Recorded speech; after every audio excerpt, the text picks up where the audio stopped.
Hello, welcome to the Foundational Writing Skills, Handwriting and Spelling session. This is the third session of the Structured Literacy series. My name is Jennifer Ferlito Craig, and I'm excited to present this material with you. We always start by acknowledging all the organizations and professionals who contributed to the information and research prepared in this presentation. IDA, the International Dyslexia Association, Dr. Renata Archie, Dr. Megan Martin, and Dr. Jill Lang. They contributed with a lot of the handwriting and spelling information. Teaching Beginning Writers is a book by Coker and Ritchie, which also is provided here in this presentation. Amy Syracusano is a national literacy consultant. Her webinars have been provided at the MiMTSS TA Center, and I provide those links at the end of our session today. Lexia Letters and Literacy How, written by Margie Gillis and Nancy Eberhardt. So thank you to all who contributed to our field and the information provided in this presentation. Here is a notice about using material in TA Center presentations. Participants are absolutely free to share or adapt the resources, but it's important to give the MiMTSS TA Center credit and indicate where any adaptations have been made. And there is no allowing anyone to use the work for commercial purposes. Like I said, this is our third session in our structured literacy series, and we are going to dive into foundational writing skills. The purpose of today is to learn about writing as it pertains to structured literacy. We will discuss and focus on beginning writing and how to connect reading and writing instruction. We have three outcomes today. We will summarize the writing system related to structured literacy. We will discuss sound letter knowledge to write and spell using a dictation routine. And we will also end by utilizing a spelling screener to identify what our students know and what they may need instructionally next. We will go through an introduction, then we will move on to handwriting, spelling. We will end with instruction principles and assessment.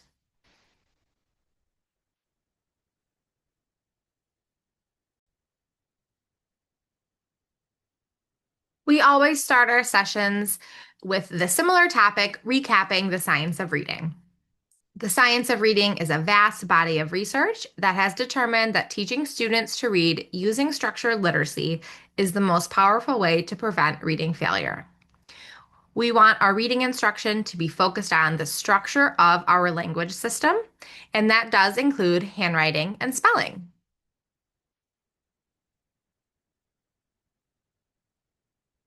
The sooner students become automatic and fluent with spelling and handwriting, the sooner they'll be able to focus their attention on higher level skills such as choosing a topic, choosing their ideas, word choice, sentence structure, and vocabulary.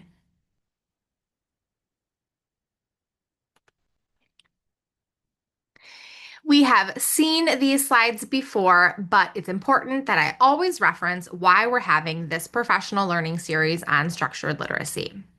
Our state has recently passed Public Act 146, which outlines details for the K-12 literacy instruction. PA 146 outlines that schools and districts should have professional learning grounded in the science of reading and the principles of structured literacy. This series aligns with that requirement.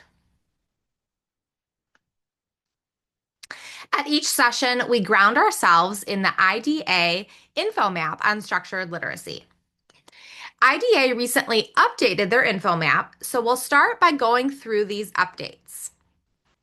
Here on this slide, you will see the updated info map.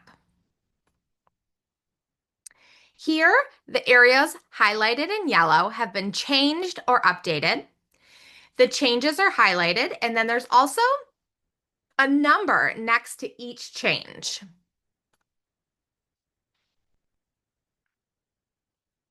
So you'll see here, number 1. So, in this section, the language in the who boxes was updated to be consistent across the three tiers, with that top line indicating typical group size, and then the second line indicating intensity of instruction. Number two, the sentence at the bottom of this section was added to the graphic to emphasize that teachers need both knowledge in the structure of language and the ability to effectively implement instruction following the structured literacy principles.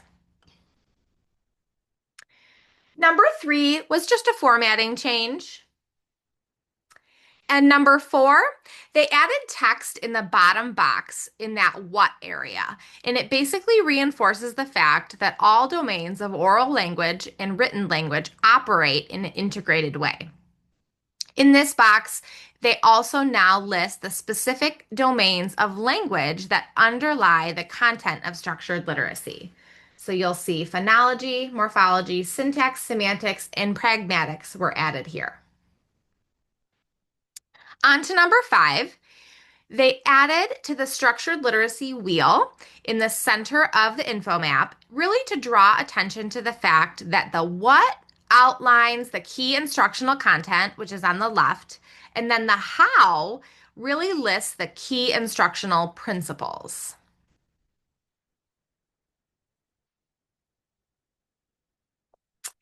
On to number six. Over here, there was a bit of shifting and adding. So in the previous version of the info map, sufficient practice was not specifically listed. So you'll see that here.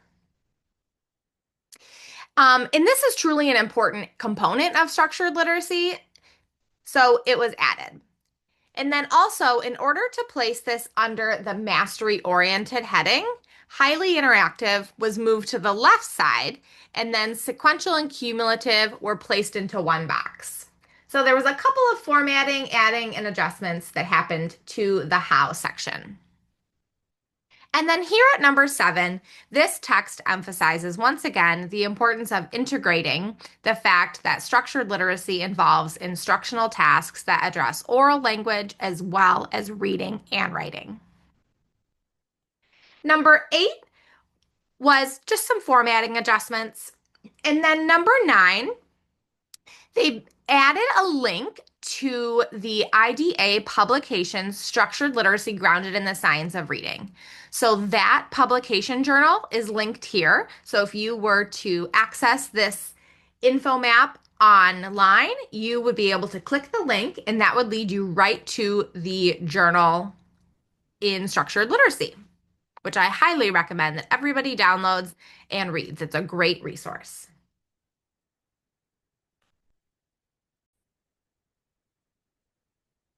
I have updated the info map in all of the following slides and in all of the previous and future structured literacy sessions. So the most up-to-date IDA info map is present here. Today's session, I'm going to highlight here on our info map. We will be discussing handwriting and spelling, and you'll see where all of these areas lie in the what section of our info map. We will review all the language components involved in beginning writing. Here we have the simple view of reading. We discussed in previous sessions that the simple view of reading is a framework for educators to understand what's going on in the brain when their students are reading. It's important that we apply that understanding to the instructional decisions that we make. The simple view of reading informs what we teach, what we assess, and how we determine where a student is struggling if they are not comprehending. Today's topic fits into that word recognition bucket. Here we will unpack this bucket. The simple view of reading is called simple, but it truly is not a simple framework. We can unpack these buckets to see all the cognitive capacities that underlie word recognition. If a child is to recognize a printed word on the page, the child must understand both how print works and how speech connects to print.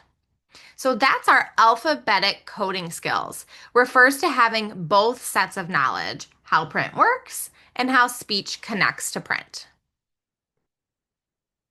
Concepts about print refers to our very basic understanding of how print works. At its most basic level, a young child must learn that spaces separate words if the child is to begin to match those words to speech. Knowledge of the alphabetic principle is that second domain that plays into alphabetic coding skills. Conscious awareness that letters and letter combinations are used to represent the phonemes underlying spoken words. It requires two domains of knowledge: letter knowledge and phonemic awareness. Letter knowledge is the ability to recognize and manipulate letters of the alphabet, including letters in different fonts and cases. And then phonemic awareness, the ability to recognize and manipulate phonemes in spoken language. Our first activity, I would love you to think to yourself and jot down a few notes. Just because you can read a word does not mean you can spell it. Why might this be true? Take a moment, pause the recording, and jot down your thoughts.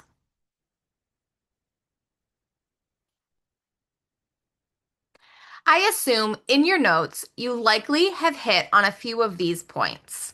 Writing involves deciding what to say, which words to use, how to spell them, how to form the letters, and what order to place those words in. The cognitive load required for writing is very heavy, and a lot of skills are required. Before I discuss the image on the slide, I want to recap a few models that describe writing. In the Letters Professional Learning Series, the Lexia Letters Professional Learning Series, it discusses the simple view of writing, and they present in their material that it's foundational writing skills times composition equals skilled written expression. Other models discuss the not so simple view of writing, which also includes foundational skills times composition skills equals skilled written expression, but it also has the addition of working memory, which is really needed in that planning stage of the writing process. I want to just highlight that all of these models include handwriting and spelling, which are that foundational piece, and that all of the models also include composition. The framework that is presented here on this slide is similar to Scarbo's reading rope, and it also identifies many strands that contribute to fluent, skilled writing. You will notice that there are foundational skills here and composition skills here. And all of these strands weave together to create skilled written expression.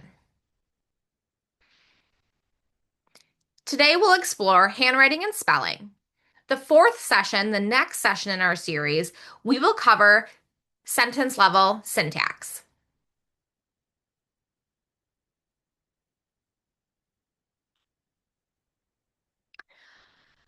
Our next topic is handwriting.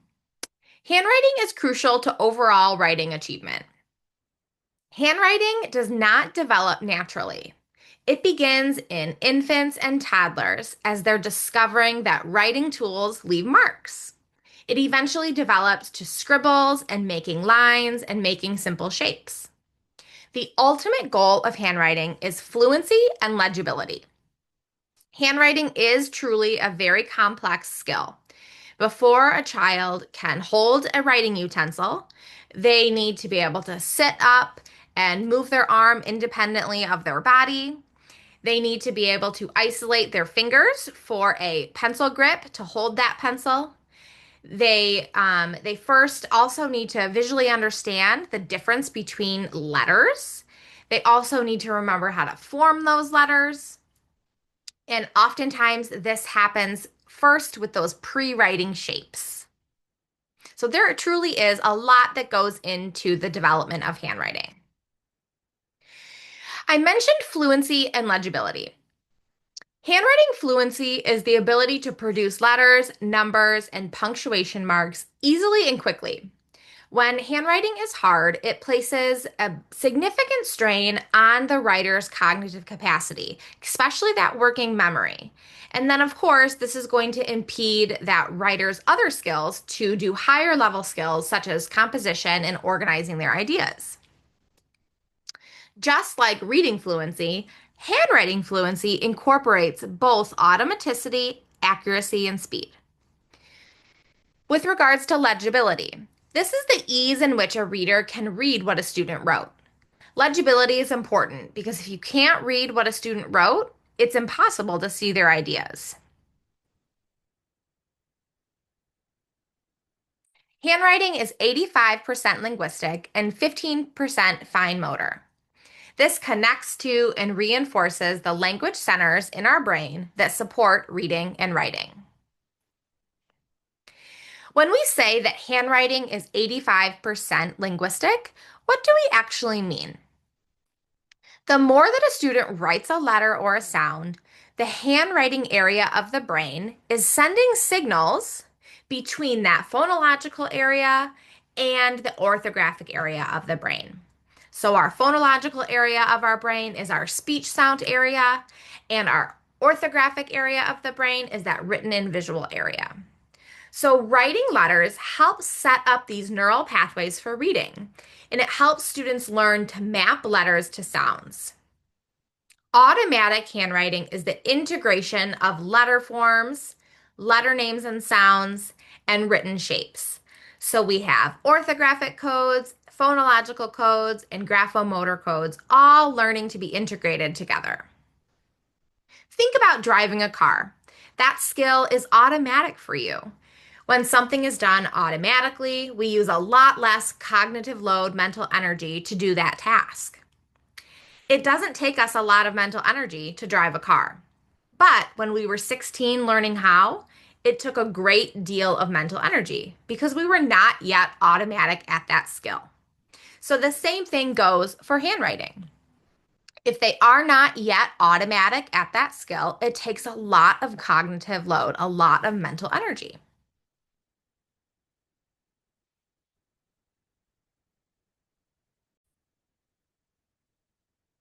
When teaching handwriting, just like every other skill that we teach, it needs to be taught using the methods of explicit instruction.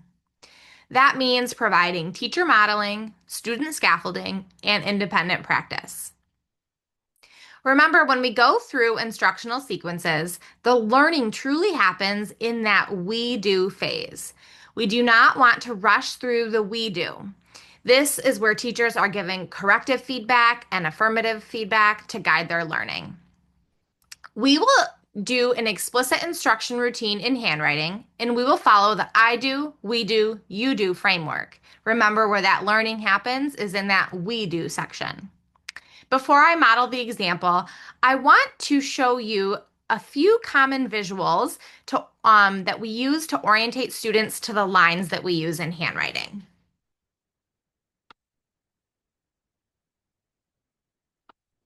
Sometimes you'll see handwriting utilize things called a roof, a ceiling, a floor, and a basement. And that is really just to orientate students to the lines.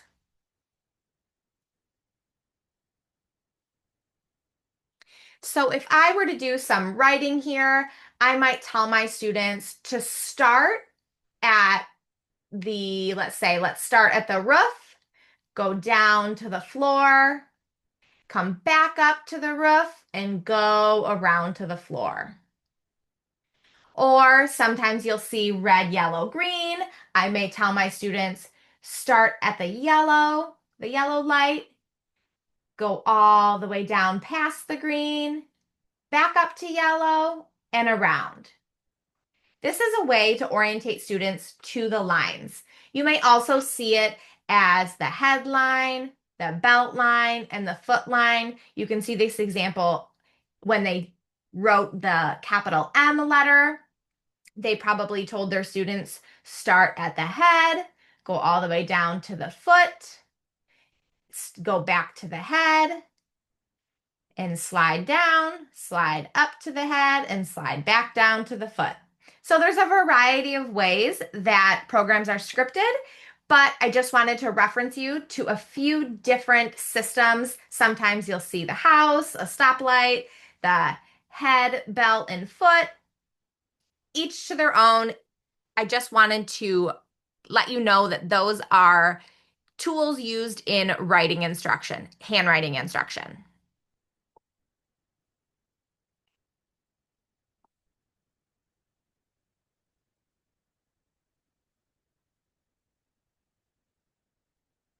The first step in an explicit instruction routine is the I do. So the teacher is going to model letter formation, describing orientation to the lines. The teacher models the formation a number of times using verbal prompts.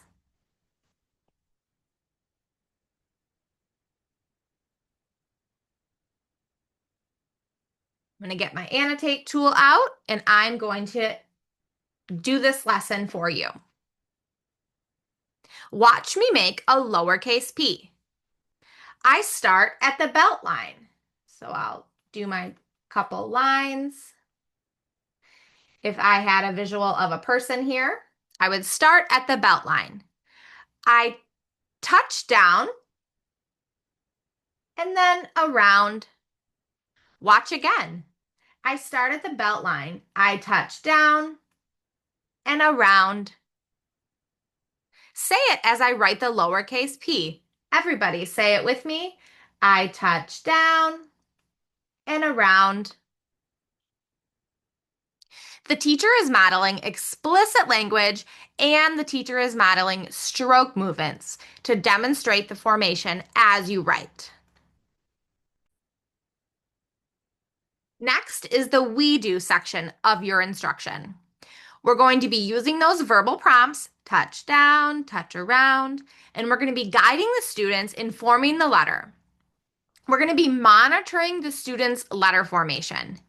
If you have heard of Anita Archer's Archerisms, she often says, walk around, look around, talk around.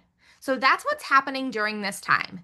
The teacher is walking around, monitoring student performance, and providing affirmative and corrective feedback. Students can verbalize those formation strokes, but eventually those can be faded after they have demonstrated proper letter formation. This typically fades naturally. And then finally, we have the you do section of the instruction. This is where students continue writing the letter as they say the letter name. And then they continue to practice until the letters are consistently formed. If we are working on letter formation, naming the letter makes sense. You're creating a letter and naming it, which will help cue it. Now, if you're working on spelling, which we'll chat about next, research does support saying the sound. Here are a few hallmark instructional principles for teaching handwriting. Our goal is for children to hold their writing utensil with a tripod grip, which is their first finger and their thumb. When I taught kindergarten, an early interventionist actually taught me little utensils for little fingers, so we often used golf pencils. We want our student's body in a 90-degree position. So if you visualize a child sitting in a chair, we want the student's hips and knees in a 90-degree, and we also want their feet touching the floor. I often had petite students and the furniture in a classroom is sometimes so big. So I put a little step stool under their feet so that they were successfully in that 90-degree position so their feet weren't dangling. Of course, we want to review an explicit instruction routine following that I do, we do, you do format. About 10 minutes a day, providing ample practice. And then, of course, it's important that we teach in an instructional sequence. So we really should be following a scope and sequence for teaching handwriting. Many scope and sequences teach according to formation, and they teach in formation groups. So when I'm saying formation groups, it basically means that letters that are made with a similar stroke pattern are taught together. So for example, the letter R, N, and M are all formed in the same way when you start those letter formations. So they may be grouped together.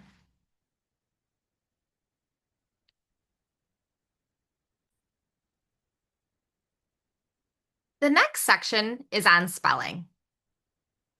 Find a blank piece of paper and number it 1 through 4. Pause this video and take a few minutes to read the statements and decide whether the statement is true or false. Pause the video now. Number 1. Across languages, the most frequent approach to teaching spelling is to help students memorize as many words possible due to spelling irregularities. This is true. There is often little spelling instruction, and it is very common for students to work on spelling worksheets throughout the week, rainbow writing, ABC order, and then they take a spelling test on Friday. Number 2, you need to write down a word to see if it's spelled correctly. This is false. Spelling is not mastered through visual modalities. Good spellers and poor spellers do not differ in their visual memory abilities. Number 3, we use our visual memory to read and identify whole words rather than individual letters. This is false. We process every letter. The brain processes every letter. Whole word reading is not how the brain processes language or learns to read. And number 4, 4% of words are truly irregular. This is true. The spelling system is more patterned and regular than we realize. The foundations of spelling instruction involve phonology, syntax, morphology, and orthography. We'll explore each of these areas when we're thinking about the word jumped.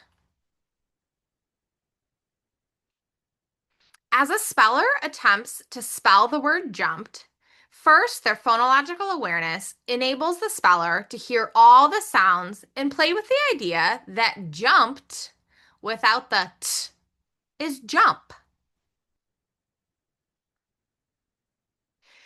Syntactic awareness alerts the speller that jump can be used as a verb and that verbs have tenses.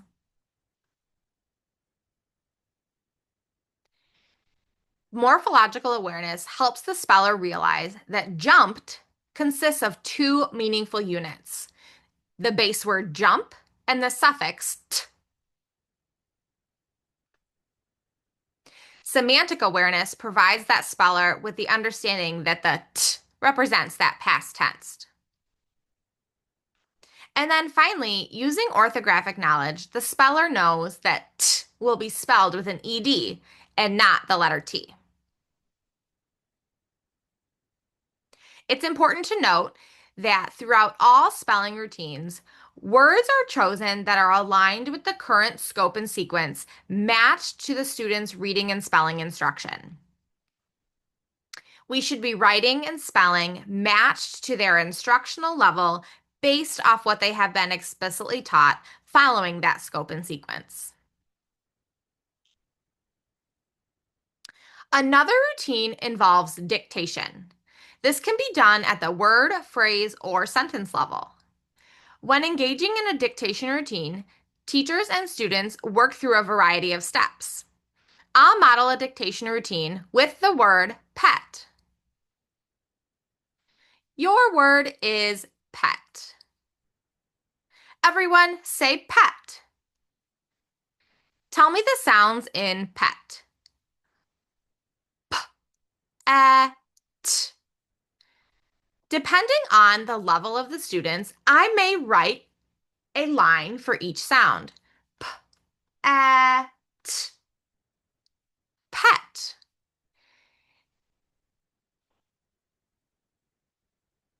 Now write the word pet as you say or tap each sound.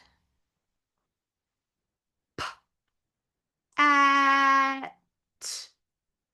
That's right. So now I'm going to give you a sentence. You can have a dictation routine also for a sentence. Here's the sentence.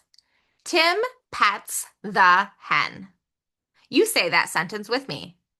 Tim pets the hen. Let's make a line for each word that we say. Tim pets the hen. Let's say our sentence again. Tim pets the hen. Now we're going to fill in our lines with the words from our sentence. Tim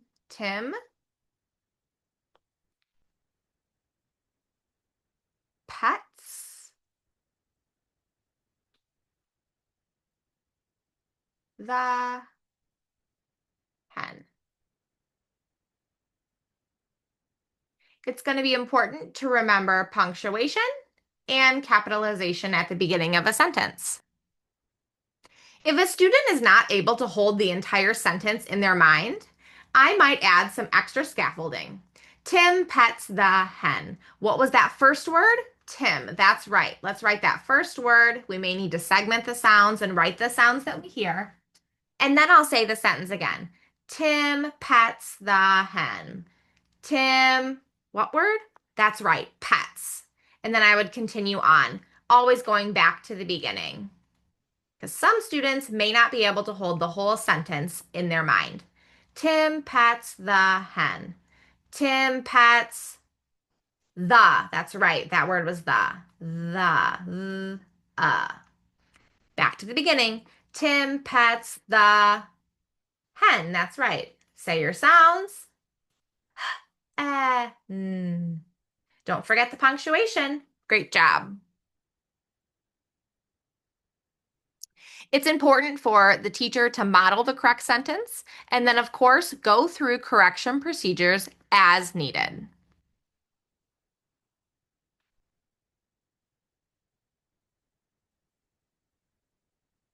If you have sound spelling cards, those are always good to reference. Model the correct sentence and, of course, self-correct any errors.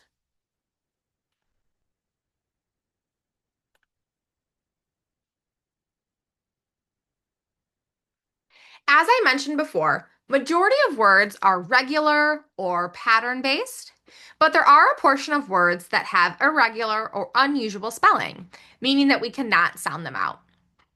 Sometimes we hear them called tricky words, heart words, or red words in various programs. There are many strategies out there, and we will go through a routine from Literacy How on how to do a irregular word. Literacy How calls them rule breakers.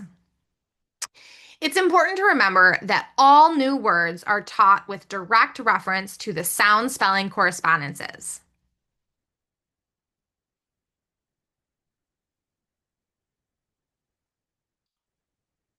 Here's the instructional routine from Literacy How. How to teach a rule breaker. Explain to the students that they are going to practice reading a rule breaker word. And these words have some letters that play fair, and they're pronounced using what we know about our phonics skills. But there's at least one letter in each word that's going to break the rule.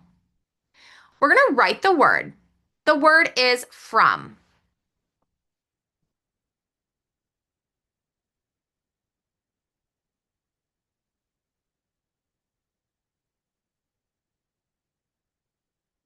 We're going to say the word for our students.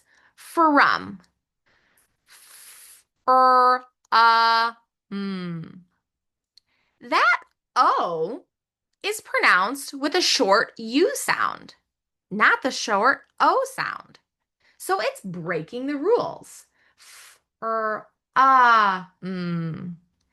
breaking the rules right there. Based off what we know about our letter sound connections, this letter is breaking the rules. We're going to model and say the word again. This word is from. F-R-O-M. F-R-O-M.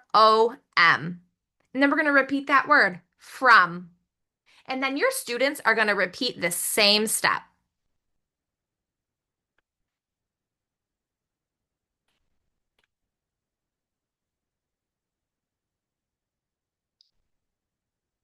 Our last topic today is on instructional principles and assessment.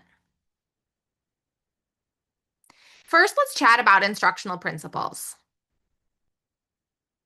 Oftentimes, there is little explicit spelling instruction occurring in classrooms. Many educators are still sending home lists of spelling words for memorization. We have activities throughout the week, such as roll and write, ghost spelling, or pyramid spelling. It's very common for kids to work through these worksheets and then have a spelling test on Fridays. It is true that some kids actually do well on their Friday spelling test, but the transfer, generalization, and mastery of the spelling skills is low. Research provides insight into the reciprocal nature of decoding and encoding, so reading and spelling. We should always be asking ourselves, how could explicit instruction in spelling be used to support student reading? Educators really should capitalize on this idea and structure our lessons to focus on spelling, knowing that it supports reading. Here are a few practices that we should pause. Finding the correctly spelled word, word searches, selecting the spelling word that looks right, and then, of course, memorizing a bunch of spelling rules. A note on spelling rules. Spelling rules are often inconsistent. English has many exceptions to these rules, so sometimes they are unreliable. And they're unreliable if we're using spelling rules as our only method for teaching spelling. For example, that classic rule, I before E except after C, it doesn't apply to the word weird or to the word science. So there's many exceptions. We really should be using spelling rules selectively. We should be using the rules with high utility and consistency. And we don't want to overload students with too many rules because it can be confusing and truly unproductive. We really want to focus our instruction on phonemic awareness and patterns, teaching those sound letter correspondences, teaching spelling patterns, and then relying on morphemes, those roots, prefixes, and suffixes, is definitely more effective than memorizing a set of rules. Overall, the gist with memorizing spelling rules, instead, we really want to be teaching patterns and regularities in English orthography, using those phoneme grapheme correspondences, and building up to the morphological awareness, and truly pausing teaching long lists of rules. The first practice that we, of course, want to promote is explicit instruction. Throughout this structured literacy series, we reference the I do, we do, you do framework often. When working on spelling, research supports saying the sound. When we say the sound when we're spelling, we are creating a written version of a phonologically sequenced word and we're pronouncing it, which is going to help cue the correct spelling. When we teach spelling, we want to be following a scope and sequence. Throughout all our spelling routines, words are chosen that are aligned with the current scope and sequence matched in the reading and spelling instruction. It should be matched to their instructional level based off what they have already been explicitly taught. Rule breakers, we want to really concentrate on that irregular component within the word if it can't be decoded and allow students to recognize that part of the word is decodable and part is a rule breaker. This is going to free up cognitive space to learn that tricky irregular component. You can also teach irregular words together. For example, could, would, should. That's a great way to allow students to apply a newly learned pattern across several words.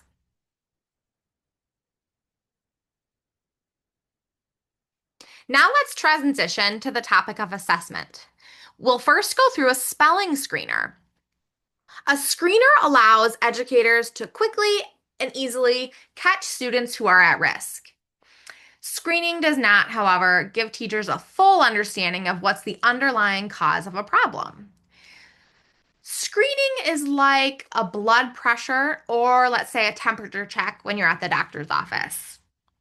Getting your temperature checked or a blood pressure check, it's a quick screener, quickly cost effective to identify a problem, but it's going to require additional diagnostic testing to decipher what's exactly wrong, similar to an academic screening assessment. It might let us know that, hey, there's a problem here, but we would have to do additional diagnostic testing to figure out the underlying difficulty.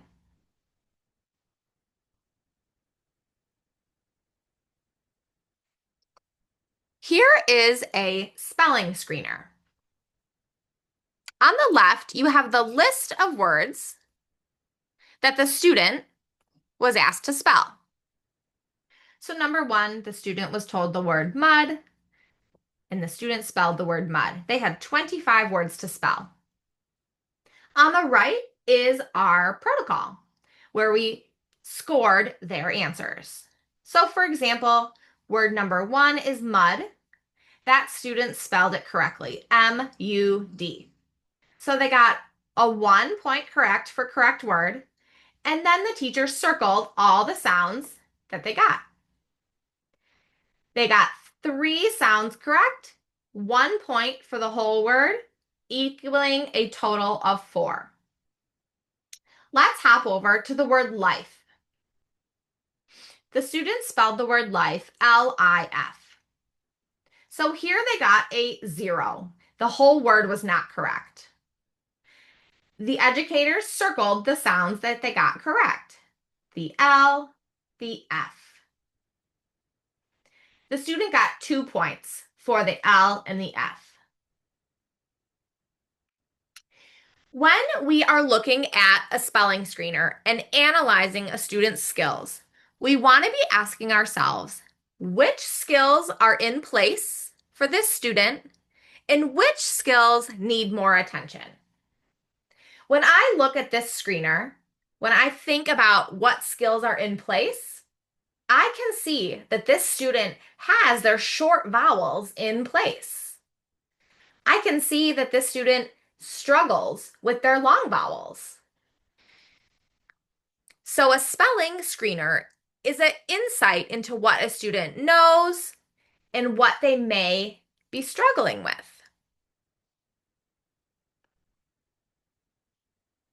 Another way of assessment is looking at writing samples. Here on the screen is the end of first grade writing sample. Feel free to pause the recording, take a look at the writing sample, and the translation is on the bottom. When we are looking at a writing sample, there are a variety of questions that we can be asking ourselves to learn about what a student may need. Has the student learned to form their letters correctly? Does the student need more work on uppercase or lowercase letters? So those questions are really getting at handwriting formation. Does the student have control over spacing or the direction of print? Again, that's a formation question. Does the student represent the phonemes in words? So now we're shifting to investigating spelling. Which spellings do not represent the sounds in words or only partially represent them? Does the student have grade appropriate spelling of those high frequency words? There is structure and guidance on what to look for in a sample if we ask a variety of questions like this. It can tell us a lot about a student's skill level.